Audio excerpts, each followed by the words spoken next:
Bueno, buenas tardes, muchas gracias, es un gusto estar acá con ustedes. Vamos a hablar esta tarde de los sistemas democráticos, los sistemas de reglas de mayorías, el tipo de consecuencias que el sistema electoral en Guatemala propicia y una propuesta de reforma que consideramos podría ser útil para mejorar la calidad de la toma de decisiones públicas dentro de los procesos democráticos en Guatemala. Lo primero que vamos a hacer es describir un poco cómo está la situación actual, luego entrar en un poco más de detalle cómo funciona el sistema, tanto a nivel de elección presidencial como a nivel de integración del Congreso de la República, que es un sistema bastante complejo, hacer, digamos, una descripción de las principales consecuencias que esto tiene, y para entrar posteriormente a la propuesta y cómo esta propuesta de un sistema electoral vendría a corregir muchas de las deficiencias que actualmente tiene el sistema. Esencialmente vamos a vivir en una sociedad donde las preferencias electorales van a estar dispersas, es decir, las personas van a tener una relativa preferencia respecto de sus aspiraciones, digamos, ideológicas, políticas, electorales y demás.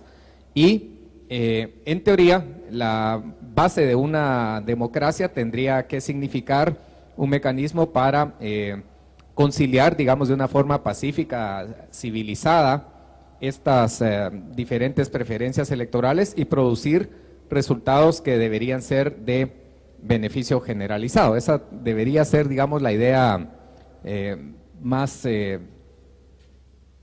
común, por así decirlo, que tendríamos respecto a la democracia.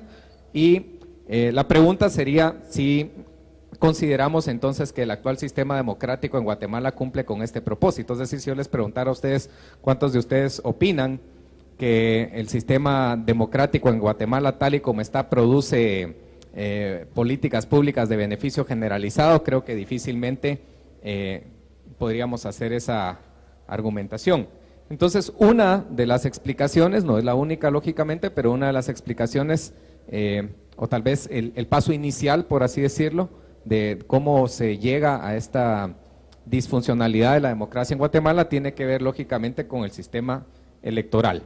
Vemos que a pesar, digamos, de esta diversidad de preferencias electorales, hay una gran cantidad de ofertas políticas. En Guatemala hemos tenido casos de hasta 19 partidos compitiendo en una contienda, 14, 12, es decir, si nos vamos a los últimos 6 procesos electorales, vamos a ver que hay una gran cantidad de partidos y sin embargo las políticas públicas al final del día no reflejan lo que la población esperaría y estos partidos tampoco se constituyen, digamos, como vehículos para canalizar esta diversidad política electoral que puede haber en Guatemala, sino más bien únicamente se presentan como vehículos de una coyuntura muy específica para promover las aspiraciones políticas de personas específicas, ¿verdad? Ya sea candidatos presidenciales,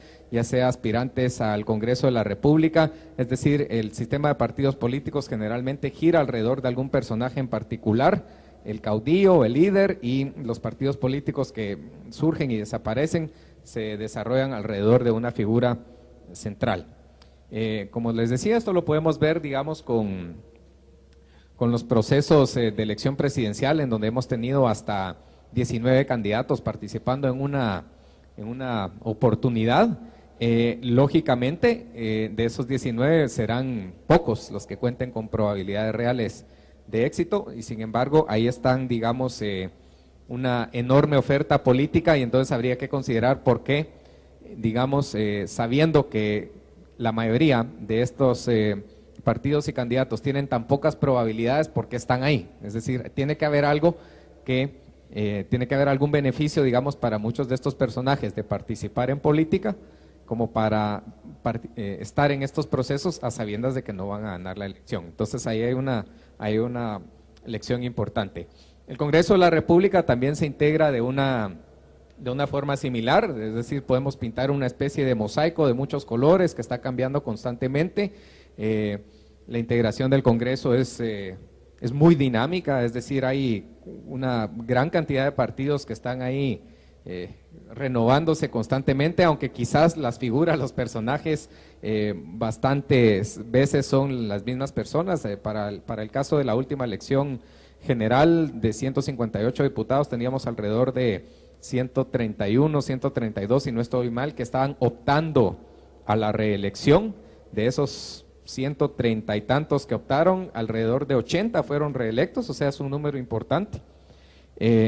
Y bueno, y vemos que surgen partidos, vemos que desaparecen partidos, pero también vemos que los miembros dentro de cada partido hoy están con uno, luego están con otro, y hay una especie de transfugismo, es decir, los diputados pues saldrán de algún partido que desaparece y pasarán a ocupar alguna posición importante en otro, y entonces habría que explicar también por qué los representantes, digamos, entre comillas, en este proceso democrático no obedecen a criterios ideológicos, no respetan, por así decirlo, las preferencias o las directrices que puedan dar los electores.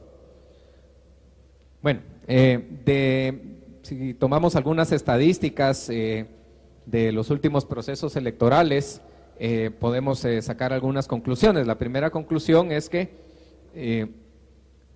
para la mayoría de las personas no se ve, digamos, un reflejo directo, un reflejo preciso de sus preferencias electorales en los resultados. Por ejemplo, en el caso de la elección presidencial, prácticamente los 6 presidentes que han sido electos en los últimos procesos democráticos, todos han sido electos con mayorías relativas, es decir, minorías. No ha habido uno solo que tenga realmente un caudal significativo. Y lo mismo pudiéramos decir del Congreso. Sumado a esto podemos agregar el abstencionismo, que pues, en el mejor de los casos estará en un 60%, pero hemos tenido casos de hasta un 80% de abstencionismo, es decir, el 20% de la población apta para votar, 20, 30, 40% en el mejor de los casos es la que elige. Entonces hay un alto grado de abstencionismo, y a esto también deberíamos sumarle que este grado de abstencionismo se potencializa más cuando pasamos a la segunda vuelta de la elección presidencial, es decir, a la primera vuelta donde se deciden, por ejemplo, elecciones municipales, donde se deciden las alcaldías y los diputados y el presidente, elecciones generales, hay un mayor nivel de participación. Cuando pasamos a la segunda vuelta, donde únicamente resta elegir a uno de los dos candidatos finales a la presidencia, el nivel de participación también baja. Todo esto nos lleva a que hay un gran distanciamiento entre el votante y sus gobernantes o representantes. Es decir, el votante generalmente en Guatemala no siente un vínculo, no se ve identificado, digamos, democráticamente por medio de los procesos electorales. Así podríamos decir que la democracia tiene una debilidad que le es inherente, y yo voy a proponer que esto es en función de la manera en que está constituida y del diseño del sistema electoral. El primer punto es que se basa en un sistema de reglas electorales que no son muy útiles para que los votantes canalicen sus preferencias. Es decir, lo primero que está fallando es el sistema de reglas, las reglas del juego, la forma de elección.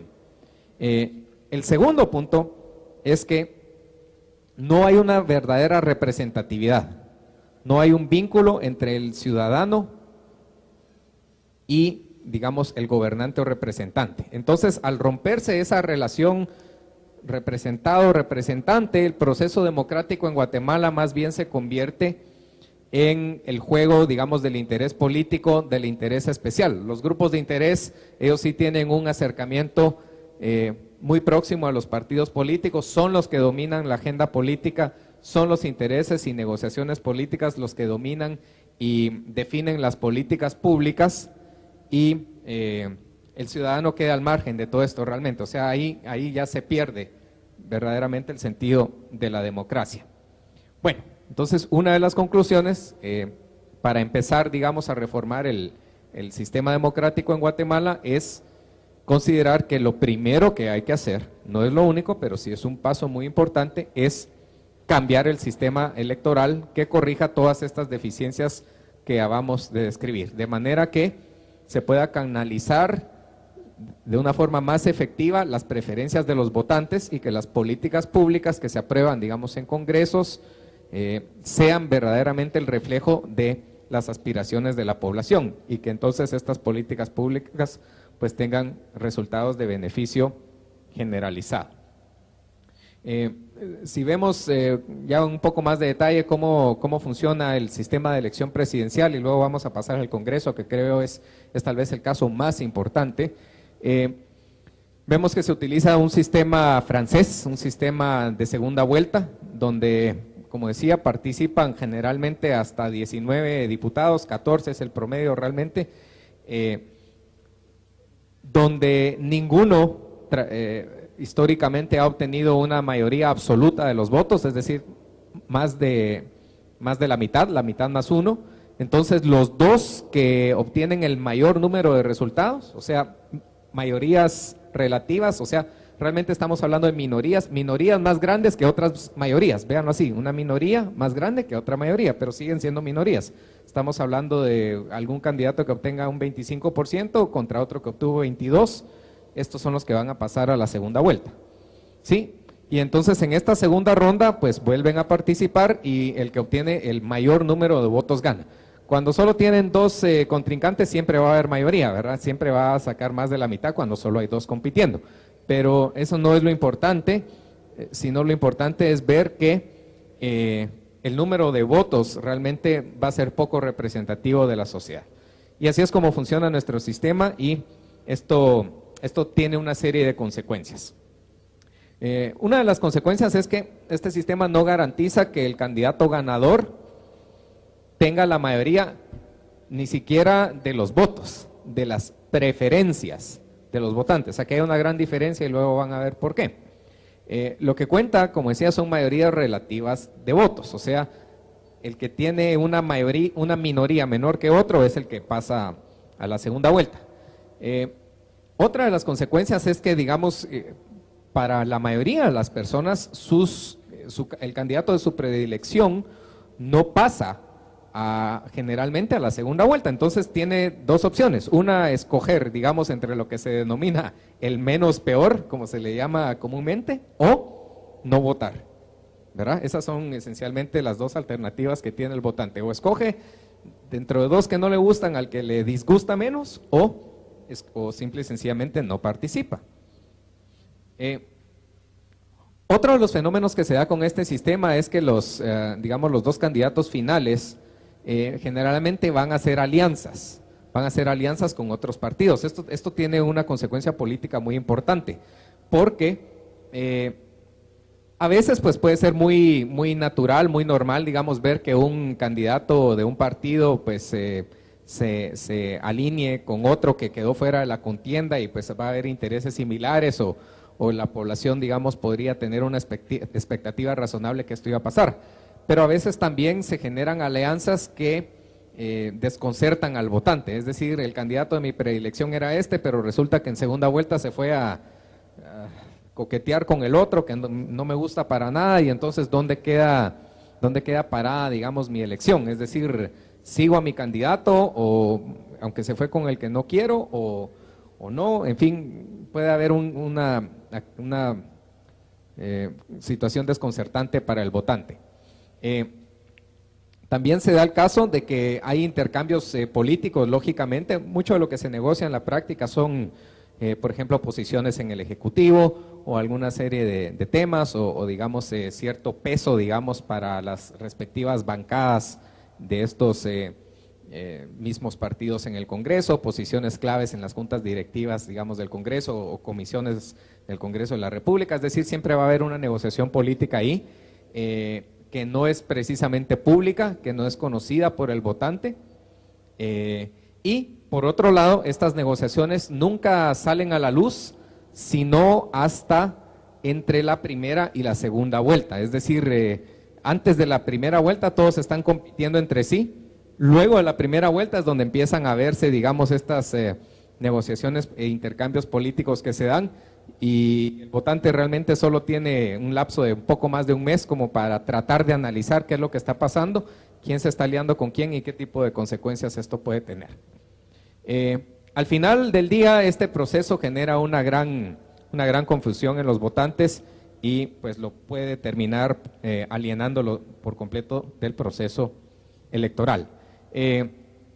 Otras situaciones que se pueden dar es que lógicamente realizar una segunda vuelta electoral tiene un costo, y hay otras desventajas, como por ejemplo algo que se ha marcado con más fuerza en los procesos más recientes. Si uno analiza, por ejemplo, la incertidumbre que se genera antes de una primera vuelta, muchas personas, digamos, al no estar precisamente claras de cómo están las tendencias, por ejemplo, las encuestas, por decir algo, y ven que tal vez el candidato que les gusta, según lo reportan los medios, está punteando muy bajo en las encuestas, puede que finalmente decían no votar por el que quería, sino darle su voto a alguien más que según él tiene más probabilidades de ganarle al que no quería, ¿verdad? Este es un caso que se da muy típico en Guatemala. En Guatemala se dan dos situaciones, uno es el llamado voto de castigo, otro es el voto de miedo, es decir, voy a votar por este porque este es el que más probabilidades tiene de ganarle al que definitivamente no quiero. El que me gusta es aquel, pero ese tiene muy pocas probabilidades, ese está muy abajo en las encuestas, y después resulta que sale la elección y a veces las encuestas confirman esto, a veces las encuestas estaban totalmente distorsionadas, pero al final el votante nunca votó por quien hubiera querido. Bueno, pasemos ahora al Congreso para que vean, digamos, un poco este mecanismo intrincado, realmente complicado de elección de diputados, porque creo que esto es uno de los grandes problemas que tiene Guatemala. Para empezar, podríamos decir que la representatividad del sistema está definida como una relación de proporcionalidad. ¿Qué quiere decir esto? Que aquí se tiene la idea, y esto está en la ley electoral, que la representatividad del sistema político en Guatemala se define como una función de la población, es decir, un diputado por cada distrito más un diputado por cada 80,000 habitantes que tenga ese distrito. Entonces, eso es lo que da un cierto número. A ese número le tendríamos que sacar un 25%, que es los diputados por lista nacional, y eso nos va a dar un total que es el número actual de 158. Cuando crezca la población y se haga el próximo censo, que ya no habrá de tardar, y se refleje, por ejemplo, que la población de Guatemala ha crecido en unos cuantos millones de habitantes, el próximo Congreso no va a tener 158 diputados, sino que probablemente va a tener 170, 180. Y en función de eso, digamos, se establece esta idea de representatividad. Ahora, yo también podría argumentar que si la representatividad solo es una función numérica, les podría decir que, por ejemplo, si yo quiero hacer el Congreso más representativo, en vez de tener un diputado por cada 80,000 habitantes, podría tener uno por cada 10,000. Y entonces, en vez de tener 158 diputados, tendría un Congreso con unos 1,000 diputados. Y diría, eso va a ser más representativo que lo que tengo ahora. Pero ese argumento obviamente es ilógico, porque tengo que pensar en que hay otras variables. O sea, la representatividad, mi punto es, la representatividad no está en base a la relación de números, cuántos diputados por población, sino otras variables. Son otras cosas lo que hacen que el sistema sea más o menos representativo. Sí, para elegir al Congreso de la República se utiliza el sistema de representación proporcional de minorías, es un sistema denominado D'Hondt. Este método se supone está diseñado para que los partidos minoritarios, los partidos pequeños, tengan una oportunidad de lograr representatividad en el Congreso, siempre y cuando respetando, digamos, algunos criterios de proporcionalidad. Es decir, los partidos que más votos sacan son los que más diputados van a tener, y los que menos votos sacan, evidentemente, van a tener menos diputados. Pero está diseñado para que proporcionalmente se asignen los diputados, pero favoreciendo a los partidos minoritarios. Esto es muy importante, como van a ver más adelante. Y otra cosa es entender que está diseñado para favorecer a los partidos minoritarios, no a los candidatos. Eso es muy diferente. La gente al final del día está votando por un partido, nunca vota por un candidato. Entonces el sistema tiende a favorecer partidos pequeños, no candidatos. Pónganle atención a este detalle porque más adelante vamos a regresar a esto y es sumamente crucial. Por ponerles un ejemplo, esto se define, como les decía, como una función de la población. Cada distrito tiene un diputado, cada departamento es un distrito, la ciudad capital es el distrito central, y luego cada 80,000 habitantes se le agrega un diputado más, ¿sí? De ese total de diputados distritales le sacan el 25% y ese es el equivalente a la lista nacional. Los diputados por lista nacional no representan a ningún distrito, es un criterio estrictamente partidario, ellos no representan ningún área geográfica en particular y actualmente son 31. La ciudad capital de Guatemala tiene 11, el resto de municipios de Guatemala, a excepción de la capital, que es el departamento de Guatemala, que es el distrito que más población tiene, lógicamente tiene 19, Huehuetenango tiene 10, Quetzaltenango 8, Escuintla 5, Zacatepec es 2, solo para darse una idea. Los departamentos más poblados tienen más diputados, los menos poblados tienen menos. Ahora, lo interesante de esto es que cuando alguien va a votar, por ejemplo, los que votan en el municipio, en los municipios del departamento de Guatemala, lo que van a ver es una papeleta con 14 partidos multiplicada por 19 nombres. ¿Verá? Van a ver 14 listas de 19 integrantes cada una. Entonces es como que ustedes tuvieran que escoger, multipliquen 14 por 20, eso les va a dar 280 nombres prácticamente, entre los cuales tendrían en teoría que escoger a quienes prefieren de diputados. O sea, ahí es donde se empieza a apreciar los problemas que esto tiene. ¿Cómo funciona el sistema de representación proporcional? Digamos que ahí están todos los partidos, amarillo, azul, blanco, naranja, negro, púrpura, rojo, verde. Ahí están todos los partidos. Aquí solo pusimos 8, pero en la realidad son 14. Y ahí viene, digamos, el número, la primera columna, la que dice total votos, ese es el número que ellos sacaron, digamos, de votos, ¿sí? Entonces, lo que se hace, digamos que en este caso hay que elegir a cinco diputados, 5 diputados para este distrito en particular. Entonces se toma el número total de votos, se divide dentro de 1, que obviamente nos va a dar el mismo resultado, entonces queda ahí esa misma columna, luego se divide dentro de 2, luego el total dentro de 3, luego el total dentro de 4 y luego dividido 5, ¿sí? Así es como funciona. Una vez tienen esa matriz de números ahí, lo que tienen que encontrar es lo que se denomina la cifra repartidora, que es este número que está acá.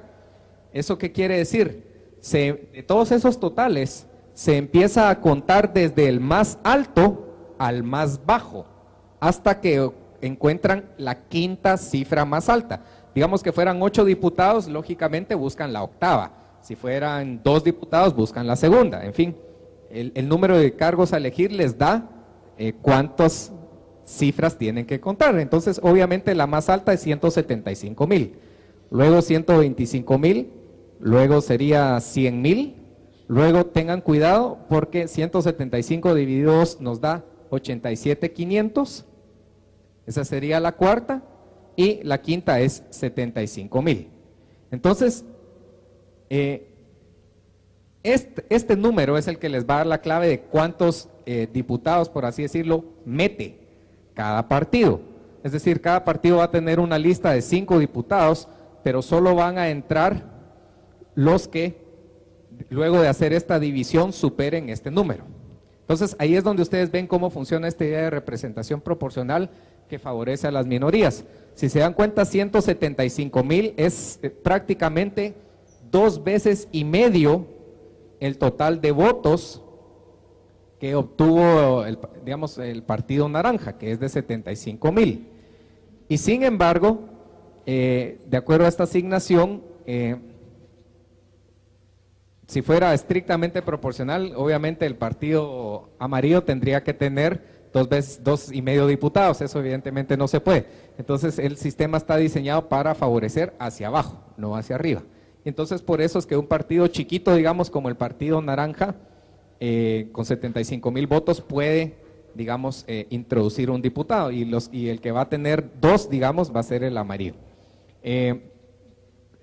La elección anterior a esta, hace 4 años, la cifra repartidora era de alrededor de 45,000 votos, es decir, un partido tenía que sacar 45,000 votos a nivel nacional. Pónganse a pensar, de 45,000 dentro de unos 2,5 millones, realmente no es mucho. 45,000 votos dentro de 2,5 millones de votos realmente no es mucho, y con 45,000 votos logran, digamos, introducir un diputado al Congreso. El último en hacer eso, precisamente, que logró ese mínimo necesario, fue precisamente el expresidente Cerezo. En esta oportunidad no logró el número mínimo su partido, y el partido, como algunos de ustedes saben, desapareció. Para esta elección, como la población era un poco mayor, la cifra repartidora estaba alrededor de 80,000 votos para lograr por lo menos una curul. Bueno, entonces, como les decía, al momento de elegir, el votante se ve enfrentado con la decisión de escoger por un partido, ¿sí? No puedo escoger por candidato, tengo que escoger por partido. Esto va a tener una serie de consecuencias. Digamos, voy a tener, en el caso de Guatemala, 14 partidos por 19 candidatos, son casi 280 candidatos, y no sé por quién votar. Tengo que marcar un símbolo y se acabó el problema. Al final del día, yo me puedo parar acá, preguntarles a todos ustedes que viven en el Distrito Central, por ejemplo, díganme quiénes son sus diputados, y yo les apuesto lo que ustedes quieran a que no me pueden nombrar uno solo, no digamos los 11. Bueno, entonces esto genera una serie de consecuencias. Gracias.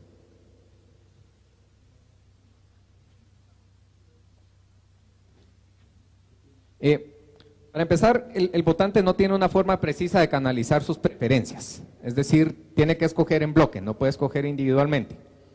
A pesar de que existen varios cargos a elegir, como decía, no puede escoger en bloque. Por ejemplo, ¿qué pasaría en un departamento pequeño donde solo hay, digamos, tres diputados distritales?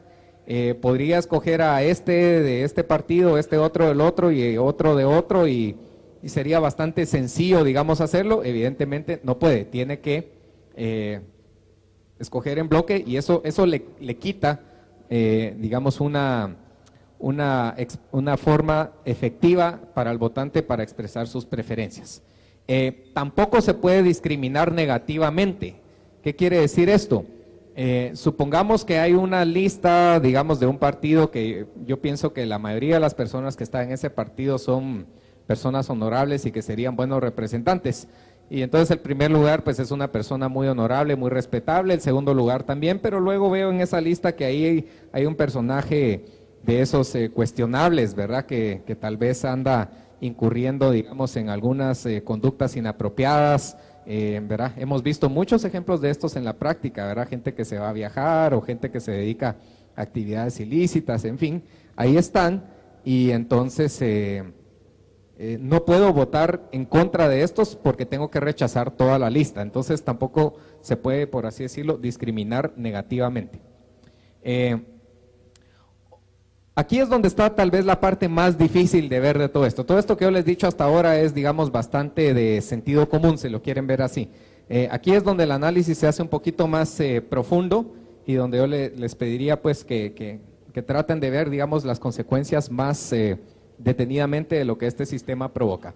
El primer punto es que los diputados de los distintos partidos no están compitiendo entre partidos. Si se dan cuenta, digamos, el Partido Azul no está compitiendo con el Partido Rojo ni con el Partido Verde, porque los tres saben que tienen buenas probabilidades de llegar. La competencia realmente se da a lo interno del partido. Es decir, el candidato A está compitiendo con el candidato B y el candidato C para que lo pongan en primer lugar en la lista. Sabe que si lo ponen en primer lugar, no importa si es con los rojos, con los verdes, con los amarillos o los anaranjados, va a entrar. Saben que si lo ponen en tercer lugar, no importa también con cuál sea, no va a entrar al Congreso, porque el sistema está diseñado para dispersar la representación. Entonces la competencia es a lo interno, no es de partido a partido, sino hacia lo interno del partido. Esto también significa que Bueno, y otro punto que podríamos agregar es que esta competencia no es democrática, es decir, no es que los partidos tengan elecciones primarias, por ejemplo, en los departamentos para saber quiénes van a ser los candidatos del partido tal o cual por el departamento Quichehue, Huetenango, lo que sea. Es decir, estos puestos se asignan por la junta directiva de los partidos, y entonces hay mucha discrecionalidad, no hay democracia a lo interno, y entonces esencialmente el comité ejecutivo del partido tiene un poder enorme, porque es el que decide quién ocupa qué puesto, y entonces eso es un poder tremendamente considerable, ¿no? A raíz de esto se dan otra serie de consecuencias. Antes que a sus electores, que los eligen, el diputado desarrolla un compromiso o una lealtad con el comité del partido, con el líder, porque es el que decide, ¿vas en primer lugar o vas en quinto? Voy en primer lugar, voy a entrar al Congreso; voy en quinto lugar, no entro nunca. Entonces, realmente la lealtad del diputado no yace con el representante, sino con el líder del partido. Eso es un problema muy serio, porque ahí sí se eliminó por completo el ideal democrático. Y como les decía, al final esta noción de mantener estos criterios de representación nacional ideológica, como es el listado nacional, o representación distrital geográfica, como son los distritos electorales, al final no funciona, porque para cualquiera de los dos criterios el sistema de elección es el mismo. Entonces da igual, siempre son los partidos políticos, y más bien dicho, los líderes de los respectivos partidos los que dominan la elección. En ese sentido, la actividad política se convierte en una partidocracia realmente. No hay democracia, sino hay una partidocracia, son los partidos los que dominan. Esta lealtad política, este compromiso, digamos, de los diputados hacia sus líderes, es lo que, digamos, comúnmente se denomina disciplina partidaria. Aquí hablamos de que los partidos son muy disciplinados. No es que sean disciplinados, es que los diputados no tienen otra opción, porque saben que si no se alinean con las directrices del partido, a la elección siguiente, mejor tienen que ir a buscar otro vehículo, ¿no? Entonces, al final del día, pues como les decía, esto es esta idea de partidocracia en la que vivimos, no es democracia.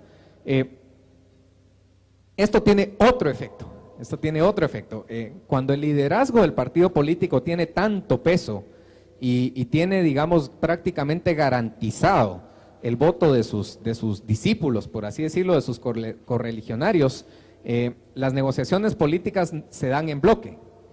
Es decir, el jefe de bloque de un partido va a negociar con el jefe de bloque de otro, se ponen de acuerdo en cuanto a qué es lo que quieren hacer, hay un intercambio político que se da ahí. En Public Choice esto se llama log rolling, es intercambio de votos. Por ejemplo, yo voy a aprobar la ley que beneficia a este grupo de interés, y tú aprobas la ley que beneficia al grupo que me patrocinó a mí, por ejemplo, y entonces solo tienen que negociar esencialmente dos personas, porque luego regresan a sus bancadas y le dicen a todos tienen que votar que sí o todos tienen que votar que no. Esa es otra consecuencia, digamos, importante de este proceso. No hay posturas ideológicas, solo hay principalmente intereses. Esto es así también porque el votante no tiene, digamos, no puede fiscalizar el récord del diputado. El votante cada 4 años marca una papeleta con una lista que escasamente sabe quiénes son las personas que están ahí. No puede decir, por ejemplo, usted, para el caso de que había que aprobar un aumento de impuestos, votó a favor o votó en contra, o usted cuando había que apoyar algún tema ambiental, usted votó a favor o en contra, o usted cuando había que, digamos, aprobar un acuerdo de libre comercio, votó a favor o votó en contra. Es decir, el votante, independientemente de cuál sea su postura ideológica, no tiene una manera de fiscalizar al diputado, es decir, no lo puede juzgar por su récord, ¿verdad? Como sucede en otras democracias más desarrolladas. Vean, por ejemplo, lo que pasa en la campaña electoral en Estados Unidos. Es un escrutinio tremendo el que se hace de los candidatos, porque le sacan y le dicen, el día que había que votar por el acuerdo de libre comercio con Centroamérica, usted votó a favor, y yo me pongo eso, entonces yo no voto por usted. Hay una relación muy directa, o sea, el votante verdaderamente premia o castiga a su elector. Eso no sucede acá. Los representantes, como les decía, se acercan a los partidos políticos no por posturas ideológicas o por afinidad política ni nada de eso, sino simplemente porque se van a ir ubicando, digamos, en aquellos lugares donde tienen posiciones favorables, ¿verdad? Esto también es lo que nos va a explicar el fenómeno de transfugismo en Guatemala, ¿verdad? Diputados que han estado en 5 o 6 partidos diferentes y siguen en el Congreso de la República. Lo único que están buscando es que alguien los ponga en un listado, en una posición favorable dentro de estas listas, ¿verdad? Al final del día es muy difícil con este sistema que los votantes puedan, digamos, transmitir efectivamente sus preferencias políticas, sus preferencias electorales. No hay un mecanismo, por eso les decía, no es una cuestión de números, es una cuestión de otras variables que son las que realmente repercuten en esto. Hay otras cuestiones interesantes, ¿verdad? Por ejemplo, en la medida que el número es más grande, se van a dar una serie de consecuencias diferentes, y en la medida que el número es más pequeño, se van a dar otras consecuencias diferentes, pero en ambos extremos este sistema no funciona muy bien. Digamos que estamos hablando de un número pequeño, por ejemplo, el departamento de Zacatepeques, el departamento de, digamos, Chimaltenango, que tendrán 2, 3 diputados respectivamente. Este sistema de representación proporcional no funciona ahí, es decir, ¿qué tanta representación proporcional se le puede dar a las mayorías cuando hay 14 partidos compitiendo y solo se van a elegir 2 cargos? Es decir, ahí va a funcionar un sistema de mayorías relativas. En el caso en que sé que estamos escasos de tiempo, en el caso en que el número es grande, tampoco va a funcionar porque funciona a la inversa, se sobredimensiona la representación proporcional. Entonces lo que pasa es que prácticamente cualquier partido tiene la posibilidad de integrar o lograr una curul al Congreso. Entonces lo que va a pasar es que ahí está la explicación de por qué hay tantos partidos políticos en Guatemala, porque con un número muy reducido de votos pueden lograr por lo menos un diputado al listado nacional, y ahí ese es el factor tal vez más importante de por qué hay tantos partidos políticos en Guatemala. Lo que vamos a proponer es que existe este sistema de elección por rondas simultáneas que va a corregir todos estos problemas que acabamos de mencionar, ¿verdad? La característica principal es que le permite al votante expresar sus preferencias con una dimensión adicional que no tiene el sistema de elección actual. Es decir, yo tengo una serie de candidatos y luego, por ejemplo, mi primera opción sería el candidato azul y lo marco en primer lugar. Pero luego mi segunda opción es el candidato naranja, lo mando en segundo. Mi tercera opción, si no queda ni el azul ni el naranja, sería el blanco, y así sucesivamente hasta que marco, digamos, los que a mí me interesen. O sea, le da una dimensión adicional al voto que no tiene hoy por hoy. ¿Cómo funciona? Ese es el total de votos. Lo que hace el sistema es contar el total de votos. De este total debería haber una mayoría. No hay mayoría, se elimina el que tiene menos votos, ¿sí? Este desaparece del mapa y se cuentan ahora las segundas preferencias de todos los verdes. Entonces digamos que los verdes le dieron todos sus votos a los azules. Se vuelven a contar los votos, otra vez no hay mayoría, se elimina el que menos votos tuvo nuevamente y se vuelven a contar ahora las segundas preferencias de estos y se vuelve a repetir el proceso a ver si hay ganador por mayoría. Así nos vamos, digamos, en este caso no hay, en este ejemplo yo lo puse para que todos los votos se fueran con el partido azul, para que ustedes vean cómo va progresando, digamos, el conteo. Y así me voy hasta que, digamos, en una quinta ronda de evaluar las preferencias, recuerden que es la misma papeleta, lo único que estoy evaluando son preferencias. Hasta una quinta ronda realmente se produce un ganador por mayoría de preferencias, no de votos, pero sí de preferencias. Es decir, si yo contemplara las preferencias de todos en base a todos los candidatos, el que tiene la mayoría de las preferencias sería el candidato azul. Así es como funciona. Elimino de menor a mayor hasta que llego a un criterio por mayoría. ¿Cuáles son las ventajas de este sistema? Para la elección presidencial, pues me elimino el problema de las posibles alianzas que se dan en segunda vuelta. Ya no se va a dar aquello de que este me gusta pero no tiene probabilidades de ganar, es decir, voy a votar a conciencia, no voy a votar por probabilidades. Se ahorra el costo de la segunda vuelta y la sociedad se ahorra el costo de la segunda campaña electoral. y todos los compromisos que ello conlleva también, ¿verdad? Para el caso del Congreso de la República, habrían unas ventajas notables. Para empezar, el votante podría empezar a elegir a sus representantes por nombre y apellido, ¿sí? Ya no por lista. Segundo, tendría también la potestad de expresar sus preferencias con una nueva dimensión. Para que esto funcione en el caso del Congreso, hay que hacer otras reformas complementarias, es decir, no se puede implementar solo así. Imagínense usar el sistema de elección por rondas simultáneas para elegir a 31 candidatos con 14 partidos. Sería imposible que alguien pueda escoger entre 280 números, ordenar 31 preferencias, no va a funcionar. Hay que pensar en reformas adicionales. Sí, la más importante es reducir los distritos electorales. ¿Verdad? Guatemala se podría integrar en distritos electorales relativamente pequeños, de un tamaño manejable, con un número razonable de candidatos. Por ejemplo, Guatemala tiene 19 diputados por los municipios, más 11 diputados por el distrito central.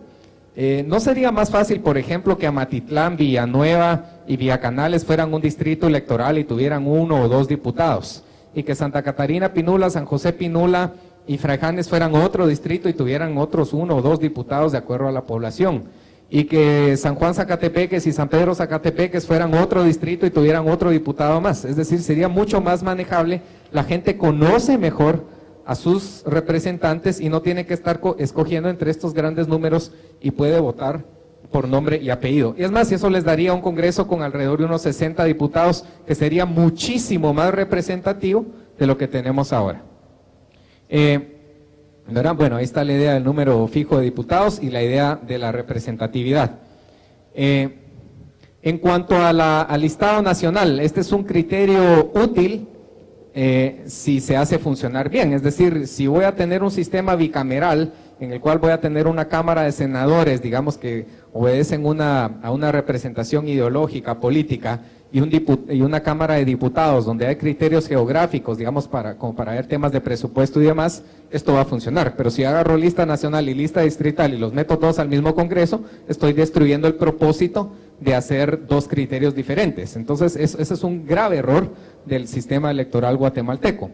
Se pueden tomar 2 alternativas: o se implementa un sistema bicameral y se piensan en parámetros distintos, o simple y sencillamente se elimina la lista nacional y nos quedamos con un número pequeño de diputados distritales. Bueno, en conclusión, este sistema de elección por rondas simultáneas, tanto para la elección presidencial como para la elección de diputados, le daría un dinamismo que no tiene hasta ahora y que sería sumamente útil para que las preferencias de los electores se vieran mejor transmitidas dentro de los procesos democráticos. Esto sería el paso inicial, lógicamente, para que dentro de esta democracia las políticas públicas que se van a adoptar sean un mejor reflejo de lo que la población tiene en términos de expectativas políticas. Así que muchísimas gracias por su atención. No sé si hay preguntas.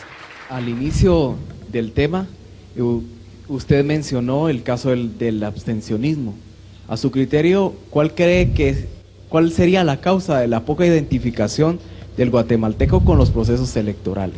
Para mí una de las explicaciones, la explicación general, digamos, es que el ciudadano va a participar en un proceso político en la medida que sienta que esto sirve a un propósito, ¿verdad? Que tiene un sentido. Es decir, una persona va a ir a participar porque siente que está expresando una opinión o porque siente que puede ejercer, digamos, cierto grado de influencia o por lo menos se siente identificado con el proceso. La razón por la cual se da ese abstencionismo es porque la mayoría de ciudadanos son conscientes que a pesar de que participen, el sistema está tan separado, digamos, de sus preferencias, de sus ideales, que simple y sencillamente no le ven sentido en participar. Una de las causas de eso, no es la única, como les decía al principio, pero una de las causas son las propias reglas del juego. Por eso es que yo propongo como primer paso, cambien las reglas del juego. Con las reglas del juego van a generar incentivos para que la gente participe más. Cuando la gente ya está participando más, entonces ya nos ponemos de acuerdo qué es lo que queremos que haga el sistema para nosotros. Pero primero involucremos la participación ciudadana, pero para eso, como les decía, hay que cambiar las reglas.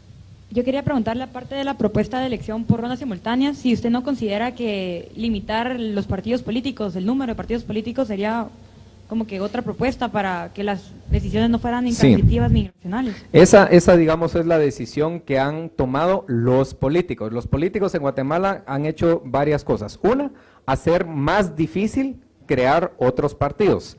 Ahora esto tiene una explicación muy sensata, que es que no quieren más competencia. Por otro lado, digamos, el sistema de la elección del Congreso se ha generado un debate muy importante y entonces lo que sucede es que, digamos, una persona entra al Congreso por un partido, pero solo lo utilizó como vehículo e inmediatamente se brinca y se pasa a otro, ¿verdad? Entonces se da este transfugismo. La respuesta de los políticos ha sido que en vez de que sea el candidato el que se quede con el cargo, ha sido que el partido se quede con el cargo. Entonces los políticos quieren que el partido sea el dueño de la curul y no el candidato. Eso es un movimiento en la dirección equivocada. Eso nos pondría en una situación peor de como estamos ahora. Yo creo en la competencia y creo en la racionalidad de las personas siempre y cuando tengan los incentivos correctos, y los incentivos los ponen las reglas. Lo que pasa es que aquí no tenemos reglas racionales, tenemos reglas que le dicen: junte 5,000, bueno, ahora son más, ahora son junte 15,000 firmas, junte tal vez un milloncito, 2 de quetzales, haga una campaña modesta, logre un partido político y por lo menos tiene garantizado una curul en el Congreso, y sus probabilidades son de más del 65%. Entonces, pero eso es porque saben estos 14 partidos que pueden optar a cualquiera de estos 31 lugares en la lista nacional, y luego pues viene el financiamiento público para los partidos, o vienen otros compromisos que se dan ahí, como por ejemplo, soy un partido pequeño, pero puedo apoyar a X o Y candidato en la segunda vuelta y eso me va a dar ciertas ventajas, etcétera. Entonces, en la medida que se racionalizaría la elección, todos estos partidos marginales chiquitos tenderían a desaparecer. Entonces yo no me preocuparía tanto por una restricción legal como que la misma competencia los va a eliminar. Respecto a los distritos grandes que usted dijo para elección de diputados, ¿no cree que sería mejor, y para tener una mayor representatividad, tener distritos más pequeños y con solo un candidato donde realmente le responda a su pueblo? Y no, pues imagínese, con el tamaño de los distritos actuales no hay representatividad. Y siendo un distrito más grande, habría menos representatividad de la que hay hoy. Así es. Entonces, ¿no cree que sería mejor distritos más pequeños que solo con un candidato, y de ahí de 14 partidos, entre las 14 opciones, escoja solo uno? Sí, eso va a llevar a lo que hablábamos hace un rato, ¿verdad? O sea, si solo sé que hay un puesto, no va a haber 14 partidos, van a haber 2 o 3 que son los que tienen probabilidades reales. Y la segunda, lo de las rondas simultáneas. Creo que lo que más se le critica al sistema es el alto porcentaje de votos nulos que tira al final, y cómo podría implementarse en un país como Guatemala, donde la educación de la gente es bajísima y el porcentaje de analfabetismo es tan alto. Sí, Diego les decía algo que es muy interesante, ¿verdad? Él trae una propuesta muy interesante, y luego les decía cuál es el costo de no hacer esto. Bueno, evidentemente poner en marcha un sistema de este tipo sería altamente costoso y tendría que haber un proceso de adaptación, yo diría de tal vez unos 2 o 3 años, enseñándole a la población y haciendo ensayos y ensayos y ensayos para que la gente aprenda a utilizar este sistema, porque lleva un proceso de adaptación. Yo creo que ese proceso sería relativamente fácil, es decir, el analfabetismo no es sinónimo de, o la ignorancia o la falta de educación no es sinónimo de poca inteligencia. Entonces, enseñarle a la gente cómo funciona algo es diferente de que la gente no tenga otras habilidades, que ese es otro problema que hay que corregir aparte, ¿no? Pero sí, evidentemente tendría que haber un proceso de adaptación. Ahora, la ventaja es que si estamos trabajando con números pequeños y la gente, digamos, en sus respectivos distritos ve, digamos, más próxima a la elección, por ejemplo, vas a cualquier comunidad rural en Guatemala y les preguntas qué tanto les interesa la elección presidencial, te van a decir que realmente no, para la mayoría de la gente no tiene mucha trascendencia, pero luego ves la elección local y ves que esta tiene mucha importancia. Entonces se estaría generando un fenómeno muy similar, es decir, se le está diciendo a la gente, ahora usted sí va a elegir un diputado que es de su pueblo, de su comunidad, de su distrito. Entonces creo que eso generaría un incentivo adicional para mejorar la participación.